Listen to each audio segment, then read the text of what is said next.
ಸ್ನೇಹಿತರೆ ನಮಸ್ಕಾರ. ಸಂಪೂರ್ಣ ಮಹಾಭಾರತದ ಕಥೆಗಳ ಧ್ವನಿ ಸುರುಳಿಯಲ್ಲಿ ಇಂದಿನ ವಿಷಯ ರಾತ್ರಿ ಯುದ್ಧ ವೀರ ಘಟೋತ್ಕಚ ವಧೆ. ಸ್ನೇಹಿತರೆ, ನೀವು ನನ್ನ ಯೂಟ್ಯೂಬ್ ಚಾನಲ್ ಸಬ್ಸ್ಕ್ರೈಬ್ ಮಾಡಿಕೊಳ್ಳಿ ಹಾಗೂ ನಿಮ್ಮ ಸ್ನೇಹಿತರೊಂದಿಗೂ ಹಂಚಿಕೊಳ್ಳಿ. ಅತ್ತ ಸೈಂಧವನ ವಧೆಯಿಂದಾಗಿ ಕೌರವನ ಸೇನಾ ಪ್ರಮುಖರೆಲ್ಲರೂ ಖಿನ್ನವದನರಾದರು. ದುರ್ಯೋಧನನಿಗೆ ಮನದಲ್ಲಿ ದುಗುಡ ತಡೆಯಲಾಗಲಿಲ್ಲ.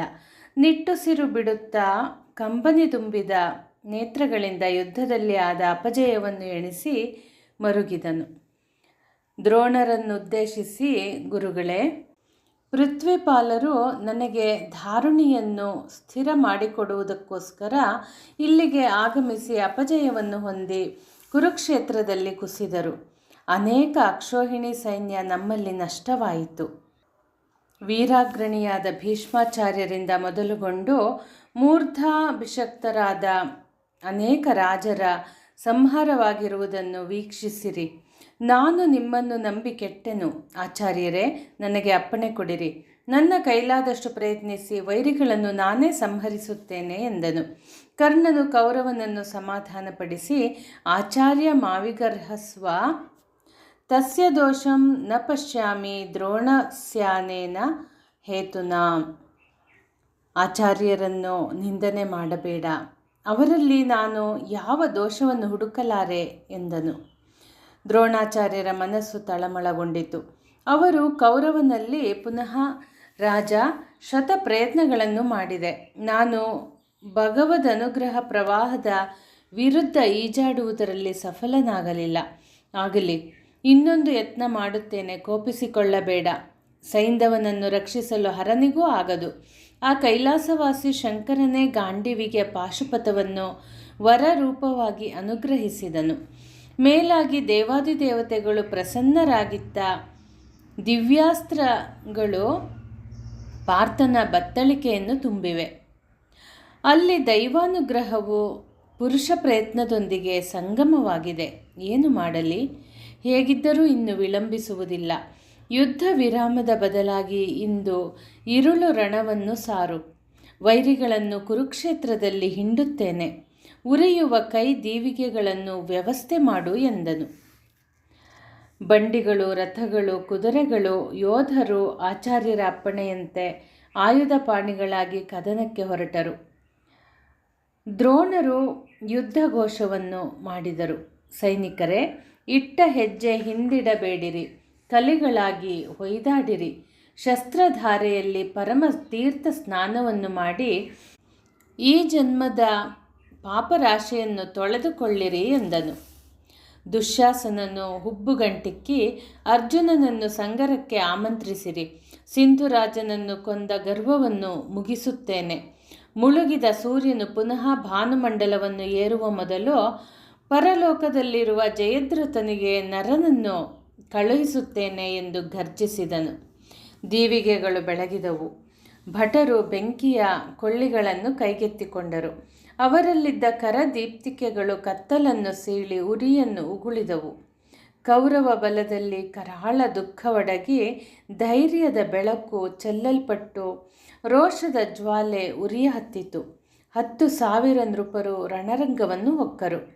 ಪಾಂಡವ ಸೈನ್ಯಕ್ಕೆ ಪರಮಾಶ್ಚರ್ಯವಾಯಿತು. ಕುರುಧಾರುಣಿಯ ಧರ್ಮ ಸಂಗ್ರಾಮದಲ್ಲಿ ರಾತ್ರಿ ಯುದ್ಧ ಹೇಗೆ ಕಾಲಿಟ್ಟಿತು ಎಂದು ಹಲವರು ಗೊಣಗಿದರು. ഇരുಳು ಯುದ್ಧವನ್ನು ಮಾಡಲರಿಯದ ಭಟವರ್ಗವು ಭಯಗೊಂಡಿತು. ಶ್ರೀಕೃಷ್ಣನು ಮುಗುಳ್ನಕ್ಕನು. ವೀರಾಧಿವೀರರೇ, ಅಧೈರ್ಯಸ್ಥರಾಗಬೇಡಿರಿ. ದುರ್ಯೋಧನನ ಮನ ಹುಚ್ಚೆದ್ದಿದೆ. ಪಾಪದ ಕೊಡವನ್ನು ಶೀಘ್ರವಾಗಿ ತುಂಬಿಸಿಕೊಳ್ಳುತ್ತಿದ್ದಾನೆ. ನೀವು ಕಳವಳಗೊಳ್ಳುವ ಅವಶ್ಯವಿಲ್ಲ. ಯುದ್ಧ ಸಿದ್ಧರಾಗಿರಿ. ಯಾರ ಕೃಪೆಯಿಂದ ಶತಜನ್ಮಗಳ ದುರಿತಗಳು ಅರೆಕ್ಷಣದೊಳಗೆ ಪರಿಹರಿಸಲ್ಪಡಬಹುದೋ ಅಂತಹ ಭಗವಂತನ ಸುಧಾ ಸಮಾನವಾದ ವಚನವನ್ನು ಆಲಿಸಿ ಯೋಧರು ಧೈರ್ಯವನ್ನಾಂತುಗೊಂಡರು.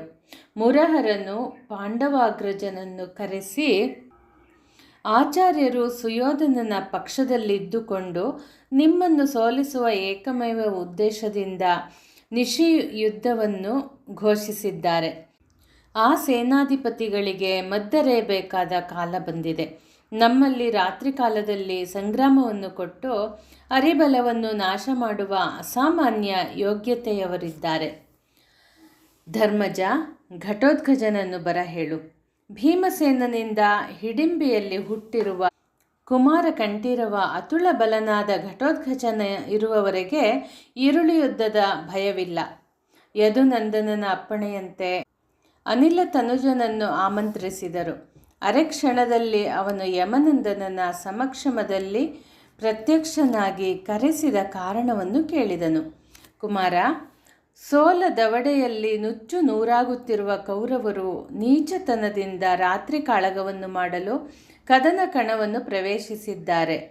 ಹಗಲಿನ ಯಾವ ಸಮಯದಲ್ಲಾದರೂ ಅವರನ್ನು ಕಾದಿ ಜಯಿಸುವ ಸಮರ್ಥರು ನಮ್ಮಲ್ಲಿದ್ದಾರೆ.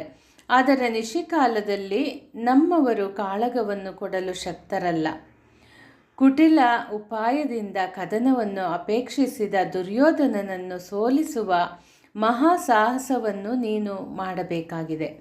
ಘಟೋತ್ಕಚನು ಸಿಡಿಲ ಮರಿಯಂತೆ ಆರ್ಭಟಿಸಿ ದೊಡ್ಡಪ್ಪನಿಂದ ಆಶೀರ್ವಾದವನ್ನು ಪಡೆದು ರಣರಂಗಕ್ಕೆ ಹೊರಟನು.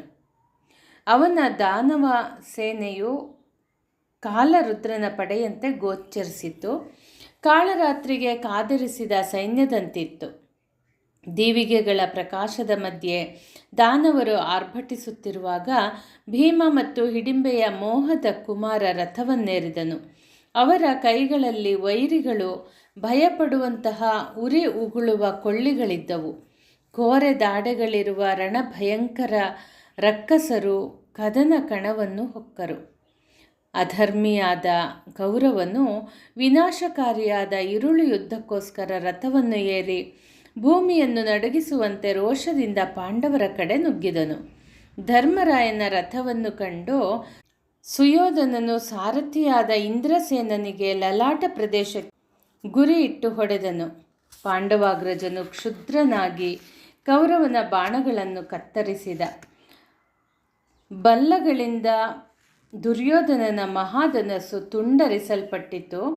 ಧರ್ಮಜನು ಅತ್ಯುಗ್ರವಾದ ಶರವನ್ನು ಅವನ ಮೇಲೆ ಪ್ರಯೋಗಿಸಿದಾಗ ಕೌರವನು ಮೂರ್ಛಿತನಾದನು. ಹತೋ ದುರ್ಯೋಧನಃ ಎಂಬ ಗೋಳು ಹಬ್ಬಿತು.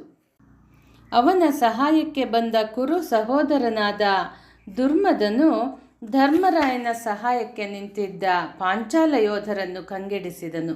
ಭೀಕರ ರಾತ್ರಿಯಲ್ಲಿ ಘೋರ ಸಂಗ್ರಾಮವಾಯಿತು. ಧನುಷ್ಪಾಣಿಗಳಾಗಿ ರಣರಂಗದಲ್ಲಿ ಸಂಚರಿಸುತ್ತಿದ್ದ ಭಾರದ್ವಾಜರನ್ನು ಎದುರಿಸುವವರಾರು? ಯುಧಿಷ್ಠಿರ, ಭೀಮಸೇನ, ನಕುಲ, ಸಹದೇವ, ವಿರಾಟ, ಮತ್ಸ್ಯರು ಒಂದಾಗಿ ದ್ರೋಣರೊಡನೆ ಹೊಯ್ದಾಡಿದರು. ಆದರೆ ಗುರುಗಳು ವೀರ ಪರಶುರಾಮರಂತೆ ಸೆಣಸಾಡುತ್ತಿದ್ದುದರಿಂದ ಅವರನ್ನು ಜಯಿಸುವುದು ದುಸ್ತರವಾಯಿತು.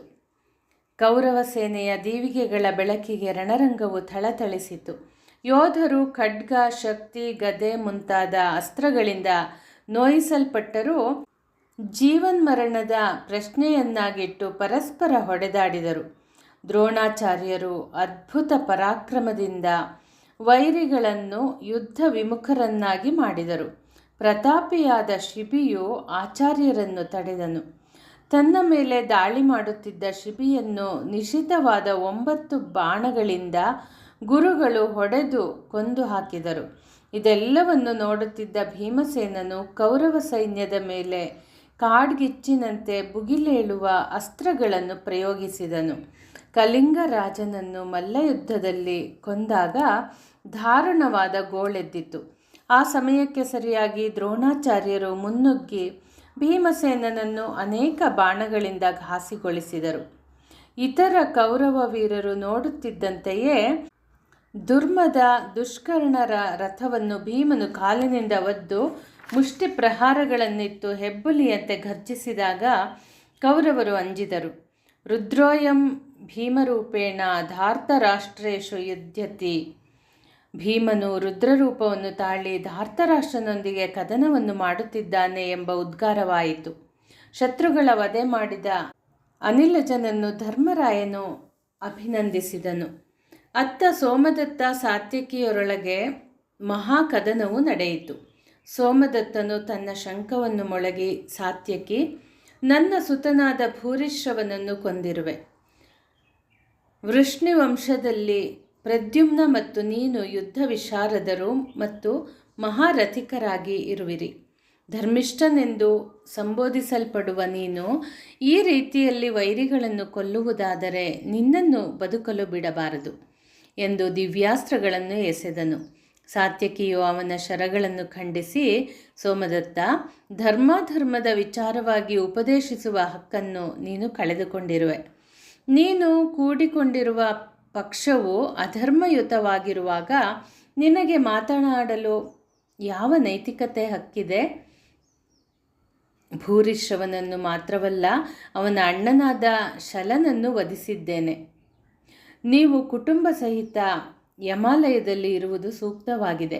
ಹೀಗೆ ಹೇಳುತ್ತಾ ಶಿನಿಸುತನು ದಿವ್ಯ ಶರಾವಳಿಗಳನ್ನು ಹೂಡಿ ಸೋಮದತ್ತನನ್ನು ಸೋಲಿಸಿದನು. ಮಹಾಪ್ರತಾಪಿಯಾದ ಸಾತ್ಯಕಿಯು ಕೌರವನ ಮೇಲೆ ಮುನ್ನುಗ್ಗುತ್ತಿರುವಾಗ ದ್ರೋಣರು ತಡೆದರು. ಬಲಿ ಮಹಾರಾಜನಿಗೂ ಸುಮನಸರಿಗೂ ಸಂಗ್ರಾಮವಾದಂತೆ ಕದನ ನಡೆಯಿತು. ಗುರುಗಳು ಶಿವಸುತನನ್ನು ಮಾತ್ರವಲ್ಲದೆ ಪಾಂಡವರ ಕಡೆಯಿಂದ ಬಂದ ದೃಷ್ಟದ್ಯುಮ್ನ, ಭೀಮಸೇನ, ನಕುಲ, ಸಹದೇವ, ದ್ರೌಪದೇಯರನ್ನು, ಯುಧಾಮನ್ಯು, ವಿರಾಟರನ್ನು ಸೋಲಿಸಿದರು. ಅವರೆಲ್ಲರ ಶಿರಸ್ಸನ್ನು ಏಕಕಾಲದಲ್ಲಿ ಕತ್ತರಿಸುವಷ್ಟು ದ್ರೋಣಾಚಾರ್ಯರು ಯುದ್ಧ ಪ್ರವೀಣರಾಗಿದ್ದರು. ಅಂದು ಪಾಂಡವ ಸೇನೆ ಅತಿಯಾಗಿ ಪೀಡಿಸಲ್ಪಟ್ಟಿತು. ಅತ್ತ ಪರ್ವತ ಸದೃಶವಾದ ದೇಹದಿಂದಿದ್ದ ಘಟೋತ್ಕಚನು ಕೌರವ ಸೈನ್ಯವನ್ನು ನಾಶಗೊಳಿಸಿದನು. ಲೋಹಯುತವಾದ ಶರಗಳು, ಭುಷುಂಡಿಗಳು, ಪ್ರಾಸತೋಮರಗಳು, ಶೂಲಗಳು, ಶತಘ್ನಿಗಳು, ಪಟ್ಟಿಷಗಳು ಘಟೋತ್ಕಚನಿಂದ ಹೂಡಲ್ಪಟ್ಟವು. ದ್ರೋಣರು ಪಾಂಡವ ಸೈನ್ಯವನ್ನು ಜಯಿಸುತ್ತಿದ್ದಾಗ ಘಟೋತ್ಕಚನು ಕಲ್ಲಿನ ಸುರಿಮಳೆಯನ್ನು ಉಂಟುಮಾಡಿ ಕೌರವ ಸೈನ್ಯಕ್ಕೆ ಹೆಚ್ಚಿನ ನಷ್ಟವನ್ನುಂಟು ಮಾಡಿದನು. ಅಣಿಮಾದಿ ಮಹಾಸಿದ್ಧಿಗಳನ್ನು ಬಲ್ಲ ದಾನವ ಕುಮಾರನು ಮಾಯಾಯುದ್ಧದಿಂದ ಕುರು ಸೈನ್ಯವನ್ನು ಘಾಸಿಗೊಳಿಸುತ್ತಿದ್ದಾಗ ಅವನನ್ನು ಸಮರ್ಥವಾಗಿ ವಿರೋಧಿಸುವವರು ಇಲ್ಲದಾಯಿತು. ಅದನ್ನು ಮನಗಂಡ ಆಚಾರ್ಯರ ಪುತ್ರ ಅಶ್ವತ್ಥಾಮನು ದಾನವನನ್ನು ತಡೆದನು. ಒಂದಿಷ್ಟು ಅಳುಕದೆ ಘಟೋತ್ಕಚ ಕುಮಾರ ಅಂಜನ ಪರ್ವನು ದ್ರೌಣಿಯಲ್ಲಿ ಸಮರವನ್ನು ಎಸಗಿದನು. ಅದ್ಭುತವಾದ ಯುದ್ಧ ನಡೆದರೂ ಅಶ್ವತ್ಥಾಮನನ್ನು ಅವನಿಂದ ಗೆಲ್ಲಲಾಗಲಿಲ್ಲ. ಅಂಜನ ಪರ್ವನ ಧನಸ್ಸನ್ನು ಕತ್ತರಿಸಿ ಅವನ ರಥ ಮತ್ತು ಸಾರಥಿಯನ್ನು ನಾಶಗೊಳಿಸಿದನು. ದಾನವನ ಕೈ ಸಾಗದೆ ಕವಚವು ಭೇದಿಸಲ್ಪಟ್ಟು ಬವರದಲ್ಲಿ ಹತನಾದನು. ಅದರಿಂದಾಗಿ ಘಟೋತ್ಕಚನಿಗೆ ಕೋಪ ತಡೆಯಲಾಗಲಿಲ್ಲ. ಪುತ್ರಶೋಕವು ಬೆಂಕಿಯಂತೆ ಮೈಯಲ್ಲಿ ಹರಿದು ರೌದ್ರಾವೇಶದಿಂದ ಅಶ್ವತ್ಥಾಮನ ರಥವನ್ನು ತಡೆದನು. ಬ್ರಾಹ್ಮಣ ಕುಮಾರ, ನನ್ನ ಪುತ್ರನನ್ನು ಕೊಂದು ನಿನ್ನ ಕೈ ಮೇಲಾಯಿತೆಂದು ಬಗೆಯಬೇಡ. ಅರೆಗಳಿಗೆಯೂ ನಿನ್ನನ್ನು ಬದುಕಲು ಬಿಡಲಾರೆ. ನಾನು ಭೀಮಸೇನನ ಸುಪುತ್ರನಾಗಿದ್ದೇನೆ. ನನ್ನ ಮಾಯಾವಿದ್ಯೆಯನ್ನಾಗಲಿ ಕೈಚಳಕವನ್ನಾಗಲಿ ಮೀರಿಸುವವರಿಲ್ಲ ಎಂದು ಮಹಾಸ್ತ್ರಗಳನ್ನು ಪ್ರಯೋಗಿಸಿದನು. ಮಾಯಾನಿರ್ಮಿತವಾದ ಶೂಲ, ಪ್ರಾಸ, ಕತ್ತಿಗಳನ್ನು ದ್ರೌಣಿಯ ಮೇಲೆ ಎಸೆದನು. ಆತನು ಘೋರ ಯುದ್ಧದಲ್ಲಿ ಕೌರವ ಸೇನೆಯ ಒಂದು ಅಕ್ಷೋಹಿಣಿ ಬಲವು ಕೊಲ್ಲಲ್ಪಟ್ಟಿತು. ದುರ್ಯೋಧನನಿಗೆ ಅಶ್ವತ್ಥಾಮನು ಧೈರ್ಯವನ್ನು ಹೇಳಿ ವೀರಾವೇಶದಿಂದ ಹೊಯ್ದಾಡಿದನು. ಆಗ ಘಟೋತ್ಕಚನು ಸಿಂಹನಾದವನ್ನು ಮಾಡಿ ವಜ್ರಾಯುಧವನ್ನೆಸೆದನು. ಆದರೆ ದ್ರೋಣಪುತ್ರರು ರಥದಿಂದ ಹಾರಿ ಆ ವಜ್ರಾಯುಧವನ್ನು ಕೈಯಿಂದ ಹಿಡಿದು ರಾಕ್ಷಸ ಬಲ ಸಂಹಾರವನ್ನು ಎಡೆಬಿಡದೆ ಗೈದನು. ಪರಿಣಾಮವಾಗಿ ರಕ್ತದ ನದಿಯೇ ಹರಿಯಿತು. ಬಲಾನ್ವಿತನಾದ ಅಶ್ವತ್ಥಾಮನ ಕೋಪ ಒಂದಿಷ್ಟು ಶಾಂತವಾಗದೆ ದೃಪದನ ಮಗನಾದ ಸುರಥನೆಂಬವನನ್ನು ವಧಿಸಿದನು. ಸುರಥನ ತಮ್ಮಂದಿರಾದ ಶತ್ರುಂಜಯ, ಬಲಾನೀಕ, ಜಯಾನೀಕ, ಜಯಾಶ್ವ ಮೊದಲಾದವರು ಸಂಹರಿಸಲ್ಪಟ್ಟರು. ಕೋಪದಿಂದ ಕಿಡಿಕಿಡಿಯಾದ ದ್ವಿಜತನಯನು ಶ್ರುತಾಹ್ವಯ, ಹೇಮಮಾಲಿನಿ, ಪುಷದ್ರ ಮತ್ತು ಚಂದ್ರಸೇನನನ್ನು ವಧಿಸಿದರು. ಕುಂತಿಭೋಜನ 10 ಕುಮಾರರು ಸಂಗ್ರಾಮ ಯಜ್ಞದಲ್ಲಿ ಹೋಮಿಸಲ್ಪಟ್ಟರು. ದಿವ್ಯವಾದ ಶರವೊಂದನ್ನು ಅನುಸಂಧಾನ ಮಾಡಿ ಘಟೋತ್ಕಚನಿಗೆ ಪ್ರಯೋಗಿಸಲ್ಪಟ್ಟಾಗ ಆ ಮಹಾಸ್ತ್ರವು ರಾಕ್ಷಸನ ಹೃದಯದೊಳಗೆ ಹೊಕ್ಕು ಬೆನ್ನಿನಿಂದ ಬಂದು ಭೂಮಿಯನ್ನು ಹೊಕ್ಕಿತು. ಭಯಗ್ರಸ್ತನಾದ ದೃಷ್ಟದ್ಯುಮ್ನನು ತನ್ನ ರಥವನ್ನು ಅಶ್ವತ್ಥಾಮನಿರುವಲ್ಲಿಂದ ಹೊರ ಒಯ್ದನು. ಅಂದು ಯಮನಂದನನ ಸೈನ್ಯವು ತುಂಬ ನಷ್ಟವನ್ನು ಅನುಭವಿಸಿತು. ಎಲ್ಲರನ್ನೂ ಪರಾಜಯಗೊಳಿಸಿ ಅಶ್ವತ್ಥಾಮನು ವಿಜಯದ ಸಂಕೇತಾರ್ಥವಾಗಿ ಸಿಂಹನಾದವನ್ನು ಮಾಡಿದನು. ಇತ್ತ ಸಾತ್ಯಕಿಯ ಪರಾಕ್ರಮದ ಮುಂದೆ ಸೋಮದತ್ತನ ಕೈ ಸಾಗಲಿಲ್ಲ. ಯುದ್ಧದಲ್ಲಿ ಅವನನ್ನು ಸಂಹರಿಸದೆ ರಣರಂಗದಿಂದ ಹಿಂದಿರುಗುವುದಿಲ್ಲ ಎನ್ನುತ್ತಾ ತೀಕ್ಷ್ಣವಾದ ಬಾಣಗಳನ್ನು ಹೂಡಿ ಅವನನ್ನು ಕೊಂದನು. ಅತ್ತ ವಾಯುಸುತನು ಗರ್ಜಿಸುತ್ತಾ ಮುಂದುವರಿಯುತ್ತಿರುವಾಗ ಸೋಮದತ್ತನ ತಂದೆ ಬಾಲ್ಲಿಕನು ತಡೆದನು. ಭೀಮನು ಬಾಲ್ಲಿಕನಿಗೆ 9 ಶರಗಳನ್ನು ಹೂಡಿದಾಗ ಪ್ರತೀಪನ ಸುತನಾದ ಬಾಲ್ಲಿಕನು ಶಕ್ತ್ಯಾಯುಧವನ್ನು ವೈರಿಯ ಮೇಲೆ ಪ್ರಯೋಗಿಸಿದುದರಿಂದ ಆತನು ಕ್ಷಣಕಾಲ ಮೂರ್ಛಿತನಾದನು. ಆದರೆ ಭೀಮನು ಮತ್ತೆ ಚೇತರಿಸಿಕೊಂಡು ಬಾಲ್ಲಿಕನನ್ನು ಘೋರವಾದ ಬವರದಲ್ಲಿ ವಧಿಸಿದನು. ಭೀಮನು ಪುನಃ ಉಗ್ರವಾಗಿ ರಣಗೈದು ಧಾರ್ತರಾಷ್ಟ್ರನಾದ ನಾಗದತ್ತ, ದೃಢರಥ, ಮಹಾಬಾಹು, ಅಯೋಭುಜ, ದೃಢಕ್ಷತ್ರ, ಸುಹತ್ತ, ವಿರಜಸ, ಪ್ರಮಾದಿ, ಉಗ್ರಶ್ರವ, ಅನುಯಾಯಿ, ವೈದೂರದಶ ಸಹೋದರರನ್ನು ಕೊಂದನು. ಅವರ ಸಹಾಯಕ್ಕೆ ಶಕುನಿಯ ಅನುಜಾತರಾದ ಗವಾಕ್ಷ, ಶರಭ, ವಿಭು, ಸುಭಗ, ಭಾನುದತ್ತರು ಬಂದು ಪವನಜನಲ್ಲಿ ಕಾಳಗವನ್ನು ಕೊಟ್ಟರು. ಆದರೆ ದುರ್ಯೋಧನನ ತಮ್ಮಂದಿರಿಗಾದ ದುರವಸ್ಥೆಯೇ ಅವರಿಗೂ ಒದಗಿ ಯಮಪುರಿಯನ್ನು ಸೇರಿದರು. ಇನ್ನೊಂದು ಕಡೆಯಿಂದ ಪಾಂಚಾಲರು ಕರ್ಣನನ್ನು ಆಕ್ರಮಿಸಿದರೂ ಕೈ ಸಾಗಲಿಲ್ಲ. ಅನಂತರ ರಾಧೇಯನು ಅರ್ಜುನನನ್ನು ತಡೆದನು. ಆದರೆ ಪಾರ್ಥನು ದಿವ್ಯಾಸ್ತ್ರಗಳಿಂದ ಕರ್ಣನನ್ನು ಸೋಲಿಸಿದನು. ಕೃಷ್ಣನು ಕರ್ಣನ ಪರಾಜಯವನ್ನು ನೋಡಿ ರಥವನ್ನು ಮುಂದೆ ಹಾರಿಸಿದನು.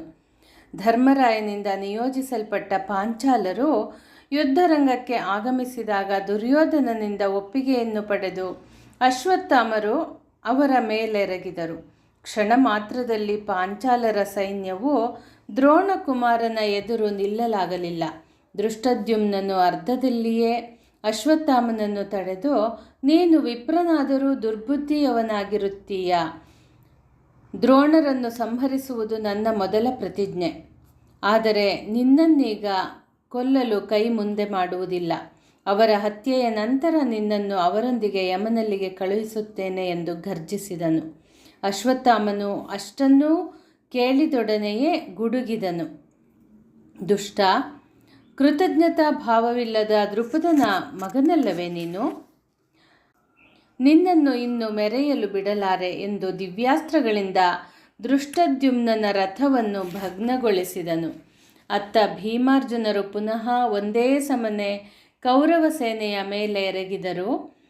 ಭೀಮಾರ್ಜುನರ ಶರವೇಗವನ್ನು ತಡೆಯುವವರಾರು? ಬೆಂಕಿಯ ಜ್ವಾಲೆಯ ಎದುರಿಗೆ ಪತಂಗಗಳು ಬಿದ್ದು ನಾಶವಾಗುವಂತೆ ಕೌರವ ಸೇನೆಯು ವಧಿಸಲ್ಪಟ್ಟಿತು. ಆ ರಾತ್ರಿಯ ಯುದ್ಧವನ್ನು ವರ್ಣಿಸಲಸಾಧ್ಯ. ಒಂದು ಕಡೆಯಿಂದ ದ್ರೋಣ, ಕೃಪಾಚಾರ್ಯರು ಮತ್ತು ವೀರನಾದ ಕರ್ಣನು ಕಾದಾಡುತ್ತಿದ್ದರೆ, ಪಾಂಡವರ ಕಡೆಯಿಂದ ಭೀಮಾರ್ಜುನರು ಭಯಾನಕವಾದ ರೀತಿಯಲ್ಲಿ ಎಡಬಿಡದೆ ಕೌರವ ಸೈನ್ಯವನ್ನು ನಾಶಗೊಳಿಸಿದರು. ಸೇಡಿನ ಭರದಿಂದಾಗಿ ರಾತ್ರಿಯಲ್ಲಿ ತಾವು ಸೆಣಸಾಡುತ್ತಿರುವುದನ್ನು ಯೋಧರು ಮರೆತಂತಿತ್ತು. ಗಾಢಾಂಧಕಾರವಾದುದರಿಂದ ಪರಸ್ಪರ ಸಂಘರ್ಷಣೆಯಿಂದ ಸಹಸ್ರಾರು ರಥಿಕರು ಹತ್ಯೆಗೊಳಗಾದರು. ಧೃತರಾಷ್ಟ್ರ, ನಿನ್ನ ಮಗನ ಕುತ್ಸಿತ ಬುದ್ಧಿಯಿಂದಾಗಿ ಎಷ್ಟು ಸಹಸ್ರ ಮನೆಗಳ ದೀಪ ಆರಿತು ಮತ್ತು ಅಸಂಖ್ಯ ಮಡದಿ ಮಕ್ಕಳು ಅನಾಥರಾದರು. ಒಬ್ಬನ ಸ್ವಾರ್ಥ ಸಂಕುಚಿತ ರಾಜ್ಯದ ಅಭಿಲಾಷೆಯಿಂದಾಗಿ ಅದೆಷ್ಟೋ ಮಂದಿಯ ಜೀವನ ಬಳ್ಳಿಯ ಚಿಗುರಿಗೆ ಬಿಸಿನೀರು ಸುರಿಯಲ್ಪಟ್ಟಿತು. ಸಂಗರ ಮುಂದುವರೆಯಿತು. ಆ ನಿಶೆಯಲ್ಲಿಯೂ ಮಧ್ಯಾಹ್ನದ ರವಿಯಂತೆ ದ್ರೋಣಾಚಾರ್ಯರು ವಿಜೃಂಭಿಸಿದರು. ಎರಡೂ ಕಡೆಯಿಂದ ಉರಿಯುವ ಸಹಸ್ರಾರು ಪಂಜುಗಳು, ದೇವಾದಿದೇವತೆಗಳು, ಕಿನ್ನರ ಕಿಂಪುರುಷರು ಆಕಾಶ ಪಥದಿಂದ ವೀಕ್ಷಿಸಿದರು. ದೀಪಗಳಿಂದ ಪ್ರದೀಪ್ತವಾದ ರಣರಂಗವು ಭೀಕರವಾಯಿತು. ಗಜಾಶ್ವಗಳ ಝೇಂಕಾರ, ಅಶ್ವಗಳ ಹೇಷಾರವು ಕದನದಲ್ಲಿ ಪ್ರತಿ ಕಡೆಯೂ ಪ್ರತಿಧ್ವನಿಸಿತು. ಸುಭಟರ ಶರೀರಗಳಿಂದ ಹೊರಬಂದ ರಕ್ತ ಪ್ರವಾಹ ಕೆಂಪು ನದಿಯಾಗಿ ಹರಿಯಿತು. ಸೂರ್ಯನ ಪ್ರಬಲವಾದ ಕಿರಣಗಳು ನೆಲವನ್ನು ಸುಡುವಂತೆ ಕಲಶ ಸಂಭವರ ಕಾಳಗವು ಪಾಂಡವರನ್ನು ಚಿಂತಾಗ್ನಿಗೆ ಒಯ್ದಿತು. ಬವರದಲ್ಲಿ ಕೃತವರ್ಮನು ಯುಧಿಷ್ಠಿರನನ್ನು ಪರಾಭವಗೊಳಿಸಿದನು. ಸಾತ್ಯಕಿಯ ಮಹಾಸ್ತ್ರಕ್ಕೆ ತುತ್ತಾಗಿ ಭೂರಿ ಮಹಾರಾಜರು ಮೃತ್ಯುವನ್ನೈದಿದರು. ಸಹದೇವನನ್ನು ವೈಕರ್ತನ ಕರ್ಣನು ತಡೆದನು.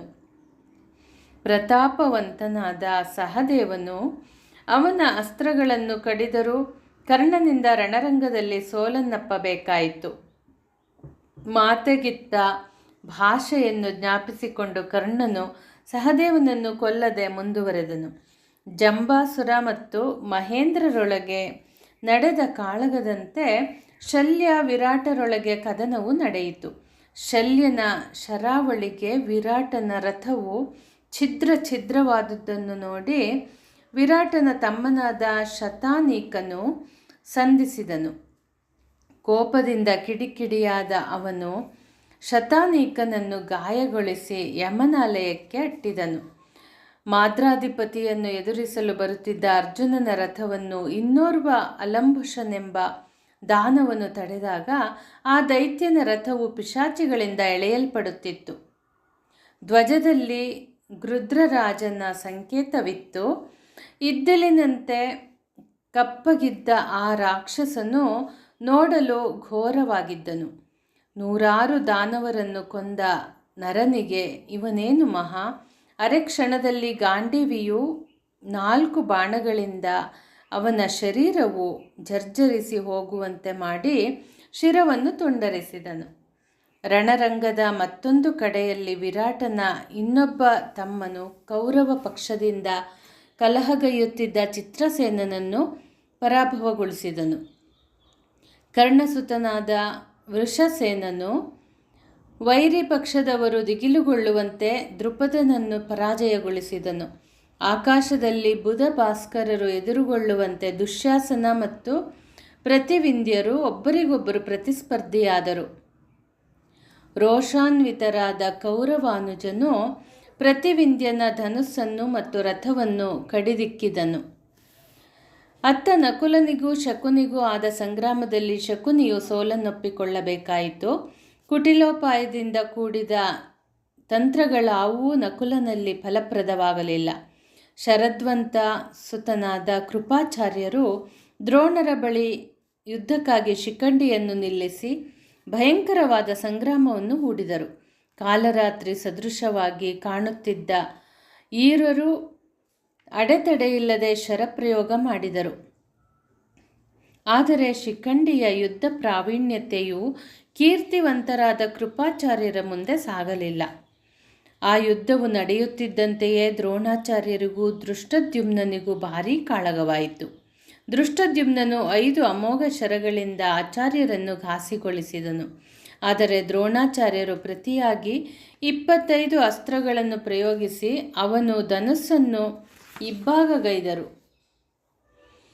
ಪುನಃ ದೃಪದ ಸುತನು ಸೂರ್ಯಪ್ರಕಾಶವನ್ನು ಹೊರಹೊಮ್ಮಿಸುವಂತೆ ಬಾಣವನ್ನು ಹೂಡಿದಾಗ ದೇವಗಂಧರ್ವರು ಸ್ವಸ್ತ್ಯಸ್ತು ದ್ರೋಣಾಯ, ದ್ರೋಣರಿಗೆ ಮಂಗಳವಾಗಲಿ ಎಂದು ಪ್ರಾರ್ಥಿಸಿದರು. ವೇಗದಿಂದ ಬರುತ್ತಿದ್ದ ಆ ಬಾಣವನ್ನು ಕರ್ಣನು ಸಿದ್ಧಹಸ್ತನಾದ ಭಟನಂತೆ 12 ತುಂಡುಗಳನ್ನಾಗಿ ಮಾಡಿದನು. ಧನುಷ್ಮಂತನಾದ ದೃಷ್ಟದ್ಯುಮ್ನನು ಅಂಜದೆ ಅಳುಕದೆ ದ್ರೋಣರನ್ನು ಮತ್ತು ಅವರ ಜೊತೆ ಇದ್ದ ಕರ್ಣ, ಅಶ್ವತ್ಥಾಮನಲ್ಲಿ ಕಾಳಗಗೈದನು. ಇವರನ್ನು ಕಂಡು ದ್ರುಮಸೇನ ಅರಸನು ಕತಿಗೊಂಡು ದೃಷ್ಟದ್ಯುಮ್ನನನ್ನು ಶರಮುಖೇನ ಸಂಧಿಸಿದನು. ವೀರನಾದ ದೃಪದ ಸುತನು ಬಲ್ಲದಿಂದ ಕನಕ ಕುಂಡಲಗಳನ್ನು ಧರಿಸಿದ್ದ ದ್ರುಮಸೇನನ ಕೊರಳನ್ನು ಕತ್ತರಿಸಿದನು. ಅವನ ಮರಣದಿಂದ ಕೆರಳಿದ ಕರ್ಣನು ಪುನಃ ದೃಷ್ಟದ್ಯುಮ್ನನಲ್ಲಿ ಸಂಗರವೆಸಗಿದನು. ದ್ರೋಣ, ದುರ್ಯೋಧನ, ಅಶ್ವತ್ಥಾಮ, ಶಲ್ಯ, ದುಶ್ಯಾಸನ, ಶಕುನಿ ಮೊದಲಾದವರು ದೃಷ್ಟದ್ಯುಮ್ನನನ್ನು ಕೊಲ್ಲುವ ಉತ್ಕಟ ಇಚ್ಛೆಯಿಂದ ಬವರವೆಸಗಿದರು. ಯಾಜ್ಞಸೇನನು ಮೃತ್ಯುವಿನ ವಶವಾಗುವ ಎನ್ನುವ ಭೀತಿಯಿಂದ ಸಾತ್ಯಕಿಯು ಆತನ ಸಹಾಯಕ್ಕೆ ಧಾವಿಸಿದನು. ಬಲಿಷ್ಠರಾದ ವೀರರು ಅನೇಕ ರೀತಿಯಲ್ಲಿ ಹೋರಾಡಿದರು. ಕರ್ಣನ ಬಾಣದ ಸುರಿಮಳೆಯನ್ನು ದೃಷ್ಟದ್ಯುಮ್ನನು ತಾಳಲಾರದೆ ಸೋಲನ್ನೊಪ್ಪಿಕೊಂಡನು. ಧಾರಾಕಾರವಾದ ಮಳೆಯಾಗುವಾಗ ಮಣ್ಣು ಕೊಚ್ಚಿ ಹೋಗುವಂತೆ ಪಾಂಚಾಲರ ಸೈನ್ಯವು ಕರ್ಣನ ಶರವರ್ಷಕ್ಕೆ ಕೊಚ್ಚಿ ಹೋಯಿತು. ಅವನಿಂದ ಮರ್ದಿತವಾದ ಆ ಸೈನ್ಯವು ಭಯಗೊಂಡು ದಿಕ್ಕು ತೋಚದೆ ಒಬ್ಬರನ್ನೊಬ್ಬರು ನಿರಾಶರಾಗಿ ನೋಡಿದರು. ಅಂಗದೇಶಾಧಿಪತಿಯಿಂದ ಪಾಂಡವ ಸೈನ್ಯಕ್ಕಾಗಿ ಆಗುವ ನಷ್ಟವನ್ನು ತಾಳಲಾರದೆ ಘಟೋತ್ಕಚನನ್ನು ಕೃಷ್ಣನು ಕರೆದನು. ಕರ್ಣನನ್ನು ವಿರೋಧಿಸುವ ಭಟರು ಈ ಇರುಳಿನಲ್ಲಿ ನಮ್ಮಲ್ಲಿ ಯಾರೂ ಇರಲಾರರು. ಅರ್ಜುನನೊಬ್ಬನೇ ಆತನನ್ನು ಎದುರಿಸಬಲ್ಲನು. ಆದರೆ ದ್ರೋಣಾಚಾರ್ಯರಿಂದ ಆಜ್ಞೆ ಪಡೆದು ಬಂದಿರುವ ಅನೇಕ ಮಹಾರಥರಲ್ಲಿ ನಾವು ಯುದ್ಧವನ್ನೆಸಗುತ್ತಿದ್ದೇವೆ. ರಾಧೇಯನ ಪರಾಕ್ರಮವನ್ನು ನಷ್ಟಗೊಳಿಸಿ ಅವನನ್ನು ಸೋಲಿಸು ಎಂದನು. ಘಟೋತ್ಕಚನ ಆನಂದಕ್ಕೆ ಪಾರವಿಲ್ಲ. ಸಹಸ್ರಾರು ದಾನವ ಸೈನಿಕರನ್ನು ಸೇರಿಕೊಂಡು ಅಟ್ಟಹಾಸಗೈಯುತ್ತಾ ಸಾವಿರಾರು ದೀಪದ ಕೊಳ್ಳಿಗಳ ಸಹಿತ ಮಹಾರಥಿಕನಾದ ಕರ್ಣನಲ್ಲಿಗೆ ನುಗ್ಗಿದನು. ದುರ್ಯೋಧನನು ಘಟೋತ್ಕಚನ ಅಟ್ಟಹಾಸದಿಂದ ಭಯಗೊಂಡರೂ ದುಶ್ಯಾಸನನ ಸಲಹೆ ಪ್ರಕಾರ ಮುಳ್ಳನ್ನು ಮುಳ್ಳಿನಿಂದ ತೆಗೆಯುವಂತೆ ದಾನವ ವೀರನಾದ ಘಟೋತ್ಕಚನನ್ನು ಕೊಲ್ಲಲು ಜಟಾಸುರ ಮಗನಾದ ಅಲಂಬುಷನನ್ನು ಕಳುಹಿಸಿದನು. ಚಂಡಮಾರುತವು ಮೋಡಗಳನ್ನು ಚೆಲ್ಲಾಪಿಲ್ಲಿ ಮಾಡುವಂತೆ ಅಲಂಬುಷನು ಭೀಮಸುತನ ಸೈನ್ಯವನ್ನು ದಿಕ್ಕುಗೆಟ್ಟು ಓಡುವಂತೆ ಶರಪ್ರಯೋಗಿಸಿದನು. ಇಬ್ಬರೂ ದಾನವ ವೀರರು ಮಾಯಾವಿದ್ಯಾ ಪ್ರವೀಣರಾದುದರಿಂದ ಅನೇಕ ಮಾಯಾಲೋಕಗಳನ್ನು ಸೃಷ್ಟಿಸಿ ಸಂಗ್ರಾಮವೆಸಗಿದರು. ಒಬ್ಬನು ತಕ್ಷಕನ ರೂಪವನ್ನು ತಾಳಿ ಕಚ್ಚಲು ಬಂದಾಗ ಇನ್ನೊಬ್ಬನು ವೈನತೇಯನಾದನು. ಒಬ್ಬನು ಚಂಡಮಾರುತನಾದರೆ ಇನ್ನೊಬ್ಬನು ಭದ್ರವಾದ ಪರ್ವತವಾದನು. ಒಬ್ಬನು ರವಿಯಂತೆ ರೂಪವನ್ನು ತಾಳಿದರೆ ಇನ್ನೊಬ್ಬನು ರಾಹುವಿನಂತೆ ಆದನು. ರೋಷಿತನಾದ ಘಟೋತ್ಕಚನು ಆಲಂಬುಷನ ಸಾರಥಿ ಕುದುರೆಗಳನ್ನು ರಥವನ್ನು ಕಡಿದಿಕ್ಕಿದಾಗ ಕ್ರುದ್ರನಾದ ಆ ದಾನವನು ಗಾಬರಿಯಾಗದೆ ಹಿಡಿಂಬಾಸುತನನ್ನು ಗುದ್ದಿದನು. ಆಗ ಬಕಾಸುರನು ಭೀಮನನ್ನು ಗುದ್ದಿದಂತಾಯಿತು. ಅದೊಂದು ಕೇವಲ ವಿನೋದವೆಂಬಂತೆ ವೃಕೋದರ ಸುಕುಮಾರನು ಆನೆಯ ಸೊಂಡಿಲಿಗೆ ಸದೃಶವಾದ ತನ್ನ 12 ಭುಜಗಳಿಂದ ದಾನವನನ್ನು ಎತ್ತಿ ನೆಲಕ್ಕೆ ಹೊಡೆದನು. ಭಯಂಕರವಾದ ಆ ಯುದ್ಧದಲ್ಲಿ ವಿಜಯವು ಘಟೋತ್ಕಚನಿಗಾಗಿ ಆಲಂಬುಷನು ಮರಣ ಅಪ್ಪಿದನು. ಆ ರಕ್ಕಸನ ವಧೆಯಾದುದನ್ನು ತಿಳಿದ ಕೂಡಲೇ ಬಕಾಸುರನ ಸಹೋದರ ಅಲಾಸುರನು ವೃಕೋದರ ಪುತ್ರನಲ್ಲಿಗೆ ಯುದ್ಧಕ್ಕಾಗಿ ಧಾವಿಸಿದನು. ಶತ್ರು ದಮನನಾದ ಘಟೋತ್ಕಚನು ಅವನ ಮೇಲೆ ಶರಗಳನ್ನು ಎಸೆದು ಪುಡಿಗೈದನು. ಅದಕ್ಕೆ ಪ್ರತಿಯಾಗಿ ಅಲಾಸುರನು ಪರಿಘದಿಂದ ಘಟೋತ್ಕಚನ ಮೇಲೆ ಪ್ರಹರಿಸಿದನು. ಇಬ್ಬರೂ ಅದೃಶ್ಯ ಯುದ್ಧದಲ್ಲಿ ನಿರತರಾದರು. ಆ ವೀರರು ದೊಡ್ಡ ದೊಡ್ಡ ಬಂಡೆಗಳನ್ನೆತ್ತಿ ಬಿಸಾಡಿ ಸಂಗ್ರಾಮ ಮಾಡಿದರು. ಶಮಿ, ಕದಂಬ, ಘೀಲು, ಇಂಗುವ, ಬದರಿ, ಕೋವಿದಾರ, ಅಲಿ, ಅರಳಿ ಈ ವೃಕ್ಷಗಳನ್ನೆತ್ತಿ ಹೊಡೆದರೂ ಪ್ರಯೋಜನವಾಗಲಿಲ್ಲ. ನಾರಾಚ, ಬಿಲ್ಲು, ಚಕ್ರಗಳಿಂದ ಕೊಡಲಿ ಮತ್ತು ಕಬ್ಬಿಣದ ಗುಂಡುಗಳನ್ನೆತ್ತಿ ಸಂಗ್ರಾಮ ಮಾಡಿದರೂ ಜಯವು ಇತ್ಯರ್ಥವಾಗಲಿಲ್ಲ. ಮಹಾಕಾಯರಾದ ರಾಕ್ಷಸರ ಇಬ್ಬರು ಖಡ್ಗ, ಕತ್ತಿ ಯುದ್ಧವನ್ನು ಗೈದರು. ಆದರೆ ಜಯಲಲನೆ ತಟಸ್ಥಳಾಗಿಯೇ ಇದ್ದಳು. ಅವರ ಮುಷ್ಟಿಯುದ್ಧವು ಭೀಮ ಮತ್ತು ಬಕಾಸುರ ಕಲಹದಂತೆ ತೋರಿತು. ಸಹಸ್ರ ಗಜತ್ರಾಣಿಯಾದ ಭೀಮನ ಹಸ್ತಪ್ರಹಾರದಿಂದ ಬಕಾಸುರನು ಪ್ರಾಣವನ್ನು ಬಿಟ್ಟಂತೆ ಭೀಮದೇವನ ಪುತ್ರನ ಕೈಯಿಂದ ಆ ಅಸುರನು ಅಸುನೀಗಿದನು. ಸ್ನೇಹಿತರೆ, ಮತ್ತೆ ಮುಂದಿನ ಸಂಚಿಕೆಯಲ್ಲಿ ಮುಂದುವರಿಸೋಣ. ಧನ್ಯವಾದಗಳು.